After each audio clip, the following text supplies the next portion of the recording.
Hola, ¿qué tal? Este es un video sobre el escepticismo antiguo. Me voy a enfocar solo en Pirrón, ¿no? En Pirrón porque, bueno, la escuela escéptica es amplia, es larga. Este video está enfocado en Pirrón de Elis. Pero vamos a decir también cosas generales de la escuela. Tenemos aquí, por ejemplo, los momentos o etapas del escepticismo antiguo, ¿no? Tenemos el llamado pirronismo, que es esta fase en la que pues, protagoniza el fundador de la escuela Pirrón. Cuando decimos escuela, hay que mencionar que Pirrón realmente no tuvo como discípulos, más bien como que tuvo gente que lo admiraba y lo imitaba, pero no tenía así como una escuela, como la que tuvieron Platón o Aristóteles, o Zenón incluso, o Epicuro, ¿no? Sino más bien Pirrón era alguien que predicaba con el ejemplo, por decirlo así, ¿no? Y pues tenía como gente que lo admiraba y luego recogió un poco de su vida, porque no nos quedan libros de Pirrón o publicaciones de Pirrón. Hay quien dice que no escribió, que de manera un poco como socrática no dejó textos, pero bueno, entonces el pirronismo es esta fase del escepticismo en el que Pirrón es la figura principal, ¿no? A final de cuentas es el fundador, es el que vamos, determina o marca la pauta, que sorprende a muchos por su propuesta de cómo vivir, porque recordemos, haciendo la pausa, ¿no? Que las escuelas helenísticas tienen esa preocupación principal, cómo vivir, y el objetivo es la ataraxia o imperturbabilidad, y la vemos esa ataraxia como objetivo estoico, como objetivo cínico, como objetivo epicurio, pues también es un objetivo de los escépticos, ¿no? La imperturbabilidad, superar el desasosiego, superar la ansiedad, en un mundo, ya sabemos que el mundo helenístico pues es un mundo complicado, con muchos cambios, con guerras, con cambios políticos, pues es un mundo, digamos, más inestable, ¿no? Que el de la vieja ciudad-estado griega. Ahora tenemos un choque de imperios y poderes y todos los días está cambiando todo y está una vorágine de influencias culturales y, bueno, el mundo helenístico es el mundo que construyó Alejandro Magno con sus conquistas, es muy diverso culturalmente, lengua, religiones diferentes, hábitos, ¿no? Entonces, en ese mundo un poco caótico, un poco ya como abierto, las escuelas helenísticas buscan decir cómo hay que vivir, ¿no? Y lo que buscan es llegar a la imperturbabilidad, ¿no? Como he dicho, pues Pirrón da una nueva solución a eso, o da una alternativa, ¿no? Una propia idea de cómo hay que vivir y lo hace con su ejemplo, más que con su enseñanza o con sus publicaciones, lo hace con su propia vida, ¿no? Entonces, bueno, eso decimos de Pirrón, primera fase, pirronismo. Después tenemos una segunda fase que es el escepticismo académico, ¿no? Que es cuando la escuela influye en la academia de Platón, ya fallecido Platón, ¿no? Sus sucesores empiezan a verse influidos por un escepticismo. No sé si el de Pirrón, no tanto el de Pirrón, pero más bien decimos que en la academia empieza a haber un escepticismo, ¿no? Se practica, por ejemplo, demostrar que se pueden defender dos posturas opuestas al mismo tiempo, un poco como las antinomias kantianas, ¿no? Ahí Arcesilao y Carneades ejercitan esta parte de la pues, dialéctica, pero llevada al extremo de decir, pues se puede demostrar los opuestos, entonces pues dónde está ahí la verdad, ¿no? Que quizás una táctica, un dispositivo, pues para rechazar lo sensible, que sabemos que es un poco lo que caracteriza al platonismo en general, ¿no? Y al academicismo en general, me refiero a la escuela de Platón. Bueno, y el tardío, tenemos a Nesidemo, tenemos el sexto empírico, que nos van a dar pues todos estos tropos escépticos, ¿no? Estas técnicas, digamos, vías por las cuales podemos poner en duda, esa es la palabra que es importante del escepticismo, la duda, ¿no? Que por cierto, escepticismo viene de investigación, de inquisición, ¿no? De no aceptar las cosas, sino investigar las cosas, ¿no? Lo otro será lo dogmático, digamos que lo contrario del escepticismo es dogmatismo. El dogmatismo es el que acepta la verdad o la falsedad de las cosas, en cambio el escéptico prefiere mejor investigar, ¿no? Es como la idea. Y para hacer esa investigación, pues hay que dudar de las cosas. Aquí hay ecos hasta de Sócrates, ¿no? Que Sócrates decía, bueno, yo solo sé que no sé nada, porque si yo ya digo que sé, pues ya no investigo, ¿no? Entonces el escéptico creo que va por ahí también la cuestión, ¿no? Primero, no sé. La primera actitud que hay que tomar es no sé, ¿no? Y lo que tú me dices lo puedo poner en duda por esto, esto y esto. No estoy diciendo que sea falso, pero es dudable o dudoso, ¿no? Entonces, ya en el escepticismo de sexto empírico y ellos se condensa una serie de tácticas y de vías pues para poner en duda un montón de cosas, de supuestos, ¿no? Supuestos y asunciones que tenemos, ¿no? Y que otras escuelas filosóficas tienen. Los escépticos van condensando una serie de tropos o de tácticas para poner en duda las cosas, ¿no? Para evitar el dogmatismo. No es porque están diciendo que son falsas, ¿no? Lo que hace el escéptico no es demostrar la falsedad de las cosas, sino demostrar que son dudosas. O sea, que no podemos aceptarlas así de entrada, ni su verdad ni su falsedad. Hay que aclarar eso. Porque si ellos dijeran eso es falso, caen en otro dogmatismo, el dogmatismo contrario de decir esto es verdadero. Más bien es dudoso, ¿no? La actitud escéptica es esa, hay que dudar de las cosas para investigar las cosas, que lo veremos incluso en Descartes, lo platicamos un poco más adelante. Bueno, ¿quién es el fundador de esta escuela entonces o corriente? Es Pirrón de Elis. Ahí están las fechas de su nacimiento y muerte. Entre el 365 y 360 habría nacido, ¿no? Y murió en el 275-270 antes de Cristo. Entonces es un filósofo del siglo IV y III antes de Cristo. Al parecer él empezó a difundir o a mostrar su doctrina incluso antes de la fundación del Liceo de Aristóteles, por lo que se sabe, o a la par, ¿no?, de la fundación del Liceo. Entonces es un filósofo pues quizá un poco más joven, ¿no?, que Aristóteles mismo, pero pues que parece que empezó a enseñar un poco antes, ¿no? Porque sabemos que Aristóteles tuvo un largo periodo de maduración en la academia. Entonces, bueno, hay que decir también eso. Las escuelas helenísticas no lo son cronológicamente, porque siempre se dice, bueno, son después de Aristóteles. Bueno, esta escuela o esta corriente empezó incluso antes de Aristóteles, igual que la cínica. La cínica incluso pudo haber tenido comienzos antes que el propio Platón, porque Antístenes era mayor que Platón. Antístenes es el fundador de los cínicos, ¿no? Entonces, más bien hay que decirle helenístico a estas escuelas, no tanto por el tiempo en el que florecen, sino por el ámbito en el que se extiende su influencia, ¿no? El mundo helenístico, que es el que construye Alejandro, ¿no?, con sus conquistas. Entonces, la escuela pirrónica o la escuela escéptica, ¿no?, tiene influencia en el mundo helenístico, de ahí que es escuela helenística. Eso creo que es un primer rasgo. Otro rasgo es la finalidad de estas escuelas, que ya no es metafísica o epistemológica tanto como el platonismo o el aristotelismo al principio de estos dos pensadores, sino que ya la finalidad es ética, es la praxis, guiar la vida. Eso también es muy característico de las escuelas helenísticas, ¿no? Entonces, bueno, el fundador es Pirrón, como ya adelantaba yo, no tiene textos, no conocemos si escribió o no escribió.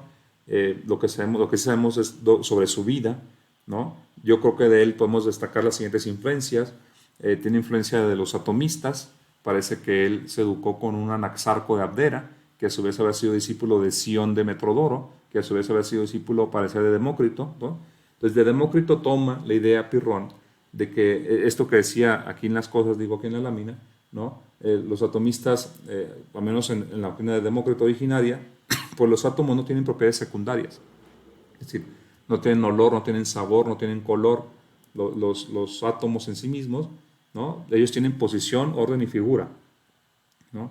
Y las propiedades secundarias son subjetivas porque solo surgen en el contacto entre los átomos y los órganos de los sentidos. Entonces no están en los átomos en sí mismos, sino en la sensación, ¿no? Es una propiedad secundaria. Y los átomos no las tienen, esas propiedades secundarias. Solo tienen las primarias, que son el orden, la figura y la posición para Demócrito. Entonces, todo lo sensible, el olor, el color, el sabor, ¿no?, de las cosas, ya es subjetivo. Ahí está un primer elemento de los escépticos, ¿no? ¿Por qué nos peleamos por el sabor, el color o el olor de las cosas, ¿no? ¿Y por qué creemos que eso es objetivo y eso es cierto? No, eso de entrada es una influencia en el pirronismo, ¿no? El atomismo en esa cuestión de que todo lo que existe son átomos y vacío, y el átomo no tiene propiedades secundarias, ¿no? Es una primera influencia. Otra segunda influencia viene pues de los megáricos, ¿no? Sabemos que Sócrates tuvo varios discípulos, Aristipo, de Cirene, que es influencia en Epicuro, ¿no?, el hedonismo antiguo, ¿no?, y esta otra escuela, que es la megárica con Euclides, que es gente que se dedica o desarrolló más bien una filosofía muy cercana a la sofística y a la retórica, ¿no? Este arte del debate y la argumentación, que retoma otro aspecto de Sócrates, ¿no? Sócrates vemos que es una figura como plurifuncional o es un filósofo, como decimos, total, me comentaba en una clase, ¿no?, en el sentido de que, por un lado, es un tipo que muestra un interés por los universales, Sócrates, y eso es lo que Platón retoma para sustentar las ideas, la búsqueda de los universales y las esencias, ¿no? Eso es un rasgo de Sócrates, esa búsqueda de los universales. Pero también es un tipo que lleva una vida muy coherente, y es un tipo que lleva una vida muy austera, y es un tipo que tiene un gran desprendimiento de las cosas materiales, que no busca honores, que no busca riquezas, es un tipo humilde, es un tipo que tampoco le preocupa la opinión de los demás, le importa tener un autodominio y guiar su vida según sus propios principios, ¿no? Esa coherencia la que retoman los cínicos como Antístenes y luego los estoicos, ¿no? Pero también es un tipo que es muy hábil hablando, entonces que puede refutar a los sofistas, que puede tener esa esgrima verbal con Protágoras o con Gorgias, ¿no? Y entonces ese es el rasgo de Sócrates que retoman los megáricos, ¿no? Y Euclides, ¿no? El fundador de esta escuela.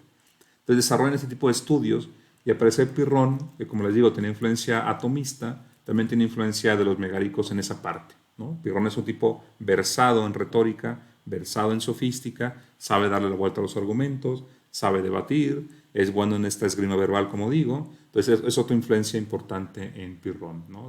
La influencia megárica.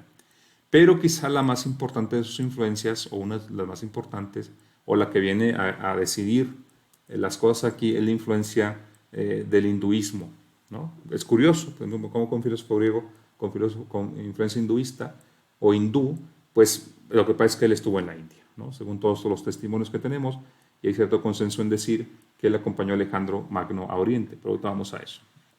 Conceptos básicos de Pirrón.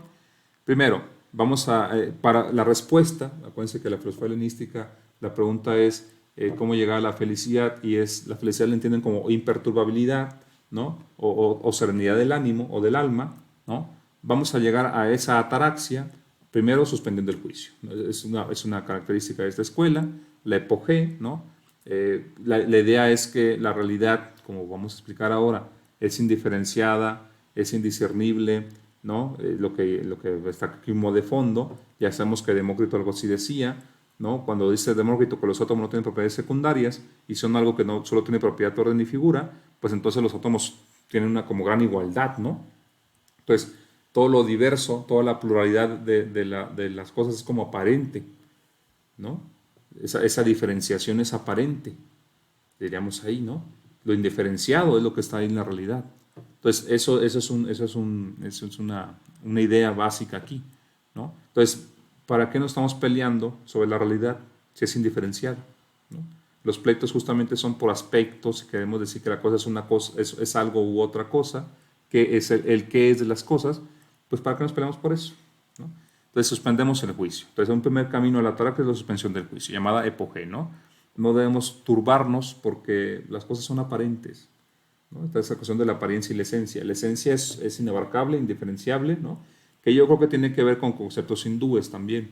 Yo interpretaría que lo que está hablando aquí Pirrón es esto que dicen los hindúes, el velo de Maya, ¿no? La apariencia, el fenómeno, pues es lo que tenemos enfrente, donde están los individuos, estamos separados unos de otros, las cosas son, sí, cosas distintas, y el hinduismo dice, bueno, pero detrás de eso está la unidad de todas las cosas, ¿no?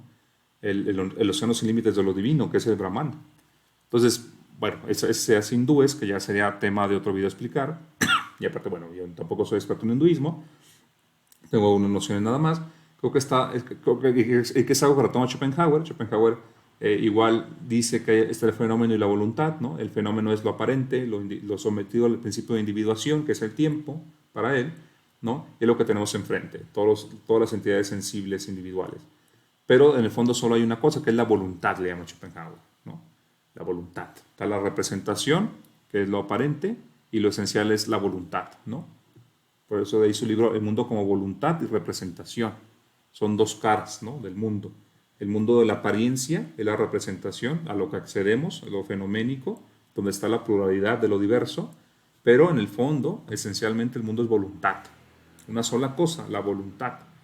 Pues ese pensamiento de Schopenhauer se basa en un pensamiento hindú, igual, el fenómeno y la esencia, ¿no? Y Pirrón parece que también eso tiene en mente. Dice, bueno, si la realidad es una sola cosa, indiferenciable, indiscernible, incluso inabarcable, pues ¿qué andamos nosotros ahí intentando pelearnos por apariencias, ¿no? Entonces suspendemos el juicio mejor, dice Pirrón. Además, lo importante es la felicidad, alcanzar la felicidad en esta vida. La imperturbabilidad, entendida así la felicidad como imperturbabilidad, como es lo común en estas escuelas, ¿no? Entonces, si ese es el objetivo, pues suspendemos el juicio de las cuestiones teóricas y suspendemos el juicio en el sentido de juicio, es decir, juzgamos nosotros las cosas como verdaderas o falsas, las juzgamos como buenas o malas, las juzgamos como bellas o feas, eso es lo que hay que suspender. Ni pronunciarnos sobre la verdad o la falsedad de las cosas, ni sobre los temas de la belleza o la fealdad de las cosas, ni sobre la bondad o la maldad de las acciones. Eso es lo que tenemos que suspender, porque aparte no hay base para eso, ¿no? O sea, esa es la cuestión, dudar de que haya base para juzgar y entonces suspender mejor el juicio. Entonces llegamos a la afasia. No estamos nosotros opinando, hablando de las cosas, ¿no? Suspendemos eso y llegamos como al silencio también, ¿no?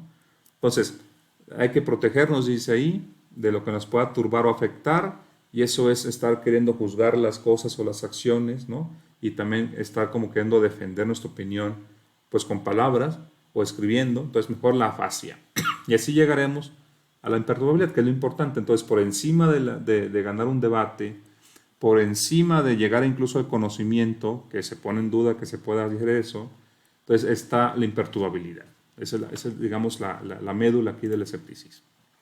Bueno, decíamos que todo esto Pirrón en parte lo había condensado en su cabeza, influido por un viaje que hizo con Alejandro Magno al Oriente, ¿no? Sabemos que Alejandro pues tuvo una campañas para destruir el imperio persa, ¿no? Él emprende esta campaña para destruir a los persas con gran éxito, ¿no? Más o menos una década, del 334 al 323, después de haberse formado con Aristóteles, que es importante, ¿no? Y Pirrón está ahí con él y con su maestro, porque también Anaxarco acompaña a Alejandro, Anaxarco de Abdera. Entonces está Anaxarco, que es un atomista, está Pirrón también ahí participando en esta campaña, ¿no? Y ellos están con Alejandro, y Alejandro llega incluso a la India, ¿no? Y eso va a ser el punto clave aquí, ¿no? En la India, Pirrón tiene como una revelación, tiene como una conversión, ¿no? Y llega a conclusiones muy interesantes. Pero que ahí conoce Pirrón a los llamados gimnosofistas. Con Alejandro está Onesícrito, un filósofo cínico, está Anaxarco, este filósofo atomista, y también está Pirrón ahí acompañando, ¿no? Pirrón entonces acompaña a Alejandro Magno, ¿no? Y se encuentra, tiene contacto con los llamados gimnosofistas. A los que los griegos llamaban gimnosofistas son los faquires o estos santos desnudos, estos personajes que se dedican como a meditar, a hacer ayuno, ¿no? Que están completamente alejados de lo social, que viven una vida pues muy autónoma, muy de ellos, ¿no? Una búsqueda como de encuentro espiritual, que implica también un sacrificio físico, ¿no? Entonces ese es el gimnosofista, de los griegos hacia los brahmanes, hindúes, ¿no? Entonces, Pirrón, Onesícrito el cínico y Anaxarco el atomista y Alejandro Magno conocen gimnosofistas, ¿no? Allá en la India. Y uno de ellos es Calano. Calano aquí tenemos una pintura de Calano diciéndole a Alejandro que quiere fallecer, ya contaremos un poco de su vida, ¿no? Y de su muerte. Calano es un famoso gimnosofista hindú que se incorporó en algún momento a la campaña de Alejandro. Se dice que nació en una ciudad que está en la actual Pakistán, y Calano pues se incorpora incluso un poco a la fuerza a la campaña de Alejandro Magno, ¿no? Y Alejandro ahí demuestra que le gustaba tener como una corte de sabios, ¿no? Traía a Pirrón, traía a Anaxarco, traía, les decía, a Onesícrito. Había muchos personajes como filósofos con Alejandro, que al final de cuentas era educado por Aristóteles, había sido educado por Aristóteles. Y Calano es un gimnosofista que se incorpora, gimnosofista entre comillas, ¿no? Un brahman que se incorpora a la expedición de Alejandro, ¿no? Bueno, es importante Calano, o más bien lo famoso de Calano es que cuando él va a morir, ya después de que Alejandro regresa de la India y está acá en Persia, en Susa, como saben, Susa, una de las tres capitales del imperio persa, cuando Persépolis y Ecbátana, ¿no? En Susa, Calano siente como, pues ya tiene 73 años o un poco más de 70 años, tiene como una fiebre, tiene como un malestar y prefiere tomar su muerte en sus manos, es decir, no que la muerte lo mate, pero no que la enfermedad lo mate, sino que él darse muerte, el elegir su forma de morir, ¿no? Entonces le pide a Alejandro una pira, una hoguera, y entran las llamas y por lo que cuentan es que no mostró ningún dolor, lo cual sorprendió a todos, ¿no? Quizás es una cuestión de meditación, una cuestión de control mental, no sé, pero Calano al parecer no mostró sufrimiento.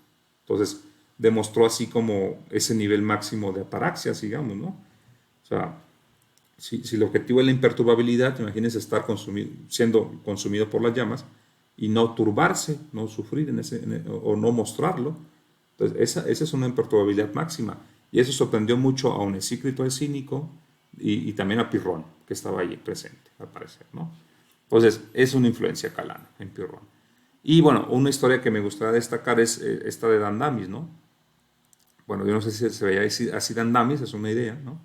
¿Quién era Dandamis? Pues Dandamis, Calano le informa a Alejandro, es una historia que quiero meter a cuento porque creo que puede ser interesante, ¿no? Eh, Calano le dice a Alejandro que tienen como un líder, ¿no? Los brahmanes o los hipnosofistas o sabios hindúes, y se llama Dandamis, pero Dandamis vive pues entre las hojas en la selva, ¿no? Entonces Alejandro lo manda a llamar a Dandamis y Dandamis dice, pues no, mejor que venga él. Esta historia la cuenta Onesícrito y algunos otros testimonios. Entonces, Alejandro se dirige con Dandamis, parece que le quiere dar regalos, ¿no? Y Dandamis de entrada dice, bueno, para empezar, rechaza la invitación de Alejandro, dice, no, que venga él, en todo caso. Entonces Alejandro se interesa por eso, le dice, bueno, esa dignidad me parece interesante, voy a ir, ¿no? O sea, ya sabemos que Alejandro como que le llamaba la atención la gente sabia, ¿no? Entonces va con Dandamis, se interna pues en el territorio donde vivían Dandamis, que tenía pues nada más una camita ahí de hojas, no sé, ¿no? Y Alejandro le ofrece riquezas, le ofrece regalos, y Dandamis dice, pues a mí no me interesa nada de eso. Mejor tú únete a mi modo de vida. Y parece que tienen un diálogo, Dandamis y Alejandro. Alejandro le justifica su campaña diciéndole, bueno, pues yo estoy aquí cumpliendo un mandato divino, todo eso que pensaba Alejandro que fundamentaba su campaña en Oriente. Dandamis le termina invitando a dejar todo eso, ¿no? Y vivir pues, desprendido de honores y riquezas. Y Alejandro pues queda muy, muy bien impactado, muy, muy impresionado por Dandamis, ¿no? Que repito, el contacto fue Calano, este filósofo hindú que estaba con Alejandro. Una historia interesante porque pues también seguramente Pirrón conoció de este Dandamis y también pudo haber sabido de su desprendimiento máximo, ¿no? Porque Dandamis ni siquiera vivía en una ciudad, ¿no? Completamente logró la autarquía. Pensé que también los filósofos griegos buscaban eso, la autarquía, la autonomía del sabio. Yo creo que Dandamis la encarnaba muy bien. Bueno, entonces, después de que regresa Pirrón de su viaje a la India con Alejandro, es cuando condensa su doctrina, ¿no? Entonces Pirrón, pues sabemos que no escribía, o esa es la idea, más bien mostraba el ejemplo y llamaba Pirrón a suspender el juicio, no preocuparse por la verdad o por demostrar los valores como lo bueno, lo malo, lo bello y lo feo, ¿no? A dejar de lado eso. Para él, en su diagnóstico de qué es lo que nos evita la felicidad o la imperturbabilidad, es justamente esa actividad de juzgar, esos pleitos sobre la verdad o falsedad, sobre los valores, sobre lo bello y lo feo, sobre lo bueno y lo malo. Eso es lo que nos evita la felicidad, entendida como imperturbabilidad. Y él que ha conocido en la India gente que está dedicada como a su propia meditación, a su propia reflexión, sin estar entrando en debates, que él conoce bien los debates porque se ha formado en la escuela de Megara, ¿no? Con Euclides, y también influido por Demócrito, que nos ha dicho del mundo sensible, que no podemos decir que tenga propiedades secundarias en el caso de los átomos, ¿no? Entonces dice, bueno, pues la realidad, y quizá yo creo también influido por este hindú, de que detrás de la apariencia hay una esencia que es una sola cosa, que es el llamado Brahman, dice él, pues lo que yo voy a hacer es dejar de debatir, dejar de pronunciarme, ¿no? Y en todo caso dudo de los que digan que conocen estas cosas, ¿no? No estoy diciendo, no va a decir Pirrón que sean falsas o verdaderas, simplemente va a decir no hay que pronunciarse al respecto, ¿no? Esa es la suspensión del juicio.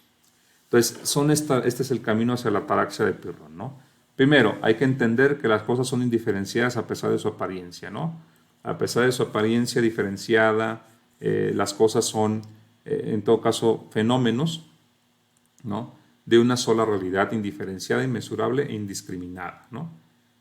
Yo pienso que con influencia del hinduismo y del atomismo al mismo tiempo.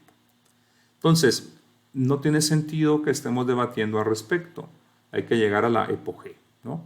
La suspensión del juicio. Ese es el objetivo, la suspensión del juicio, ¿no? Entonces, una vez que demos este primer paso, que dejemos de juzgar en nuestra mente las cosas como verdaderas o falsas, bellas o buenas, buenas o malas, o bellas o feas, pues hemos llegado a ese estado de epogea. Hemos puesto entre paréntesis el juicio, ¿no? En nuestra mente. Y aquel que juzgue, pues los escépticos le llaman dogmático, ¿no? Después los escépticos van a construir una serie de tácticas, como les he dicho, para rebatir esos argumentos, ¿no? Y decir, todo es dudoso. Tú me vienes a decir aquí que tú sabes la verdad o que tú sabes lo que es bueno y malo.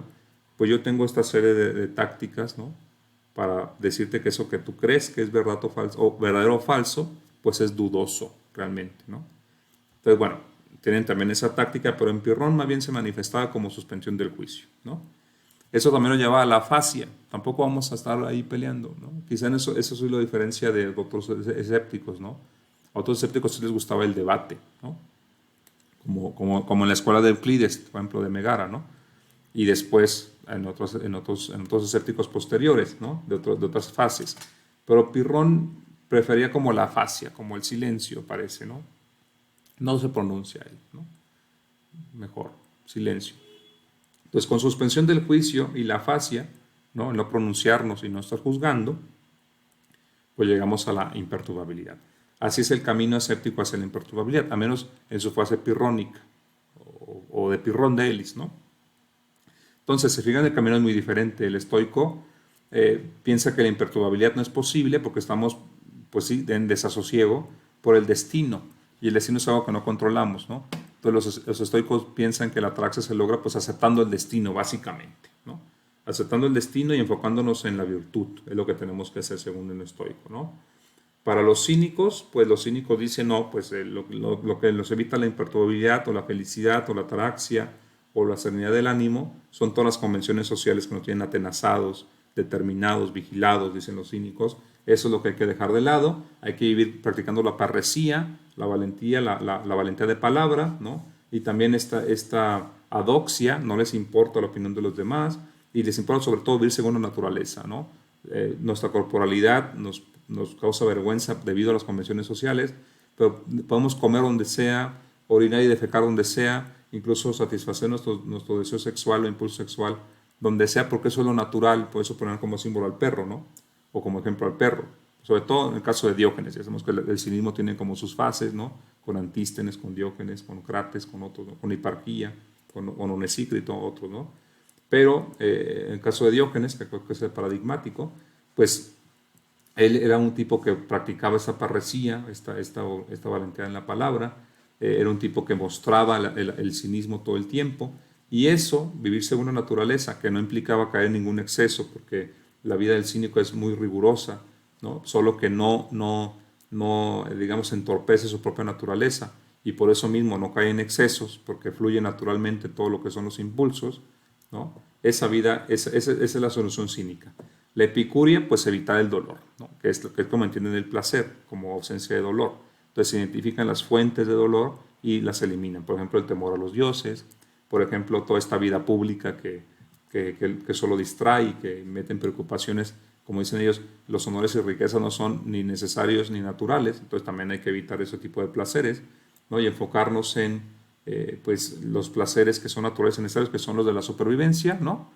Y en todo caso, placeres no naturales, pero no necesarios, pero naturales, pues una buena comida, una buena bebida, lo que sé yo, ¿no?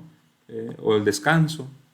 Todos los epicúreos llaman a retirarse de la vida pública, no tanto como los cínicos, y son otro camino, ¿no? La vía del placer, como ausencia de dolor de los epicúreos. Y aquí los escépticos nos dicen este camino, ¿no? Lo que nos aleja de la ataraxia es justamente el debate sobre las cosas verdaderas o falsas, el debate eterno sobre lo que hay que hacer o lo que no hacer. Y Pirrón, que conoció tantos pueblos, tantas costumbres, tantos hábitos, dice, pues eso para qué.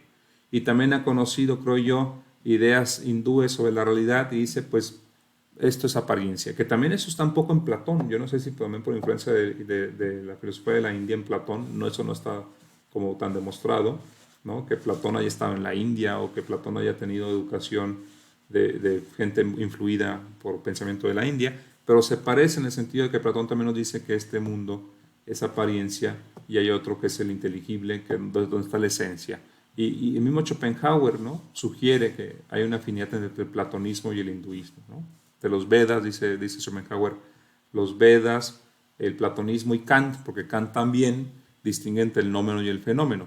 Ya sería comentado en Schopenhauer eso. Pero bueno, pues la vía a la ataraxia, la vía a la imperturbabilidad, tiene este camino, la suspensión del juicio y la afasia, ¿no? Y llegaríamos a la ataraxia. Un par de anécdotas ya para cerrar esto, ¿no? De cómo vivía Pirrón, porque esa es la cuestión. ¿Se puede vivir suspendiendo el juicio y no opinando? Pues hay anécdotas sobre cómo vivía Pirrón, ¿no? Que Pirrón pues estaba despreocupado incluso de los obstáculos de su camino y que sus amigos le tenían que estar evitando problemas porque pues ya como era ilusión lo que tenía alrededor, estaba despreocupado de eso. Bueno, quizás sea una broma, quizás sea verdad o quizás haya algo de verdad exagerado, pero bueno, se cuenta que un perro lo sacó una vez de la imperturbabilidad, lo asustó un perro rabioso y que contestó, es difícil desprenderse completamente del hombre, entendiendo por hombre, pues el que está metido en las apariencias, ¿no? Y otra anécdota que se cuenta de Pirrón es que en una tormenta en un barco, pues todo el mundo estaba muy asustado porque pues iba a hundir aquello y que él vio un cerdito que estaba amarrado ahí en el barco y que comía sin ninguna preocupación. Ese es un ejemplo de ataraxia, ¿no? De imperturbabilidad. Entonces, siempre queda la duda de si se puede vivir sin juzgar, sin opinar, en la duda, porque nuestra propia conducta demuestra que entendemos que algo es verdadero o falso, ¿no? Un escalón, por ejemplo, pues, entendemos que ahí hay un escalón, ¿no? Por ejemplo, ¿no? O evitamos ciertas comidas o bebidas porque sabemos que nos pueden dañar. Entonces, ¿se puede ser así de radical de decir, vamos a suspender el juicio sobre verdad o falsedad? Es una objeción que se le hace a la escuela escéptica, es un problema filosófico, ¿no? ¿Se puede vivir suspendiendo el juicio? ¿No? Bueno, después van a solucionar esto los escépticos diciendo, se puede suspender el juicio a nivel teórico, pero a nivel práctico podemos aceptar algunas cosas, ¿no? Lo que dicen después, ¿no? Algunos otros escépticos. Pero bueno, yo creo que lo que ha quedado de los escépticos es esa actitud de duda, de no aceptar las apariencias, de estar cuestionando, de no caer en el dogmatismo. Creo que es la herencia del escepticismo para nuestros tiempos. Bueno, en mi opinión, una de las herencias del escepticismo en nuestros tiempos, ¿no? De que nos llegan con alguna supuesta verdad de algo y en lugar de aceptarla o negarla de entrada, es ponerle entre paréntesis la duda, ¿no? No, por ahora no me voy a pronunciar sobre eso, voy a investigar a ver si acepto o no lo que me estás diciendo o lo que estoy viendo aquí, ¿no? Creo que Descartes muestra un camino como de escepticismo, un camino no como guiado a la conducta como en Pirrón, que para él la suspensión del juicio es permanente, para Descartes es provisional, ¿no? Él dice, voy a suspender el juicio sobre las sensaciones, voy a suponer que pueden ser falsas, voy a suponer que incluso las verdades matemáticas pueden ser falsas, incluso mi propio yo puede ser falso, estoy aquí un poco parafraseando las meditaciones metafísicas, pero al poner todo eso en duda, ¿no? Se da cuenta de que él tiene que ser algo que puede dudar, ¿no? Así llega el famoso pienso luego existo, Descartes. Entonces creo que Descartes es una muestra de una actitud escéptica, solo que con objetivos epistemológicos, no con objetivos éticos, que era lo que buscaba Pirrón. Pero bueno, eso es lo que podemos decir de esta escuela, ¿no? De la escuela pirrónica o de la escuela escéptica en esta fase pirrónica. Y pues eh, yo pues supongo que podemos entender que la escuela escéptica es una escuela con una alternativa distinta a la solución que daban los estoicos, los epicúreos y los cínicos, ¿no? Es una vía diferente hacia la imperturbabilidad y ojalá haya quedado claro esta síntesis, ¿no? La actitud escéptica antigua, como les digo, puede tener un reflejo en la actualidad.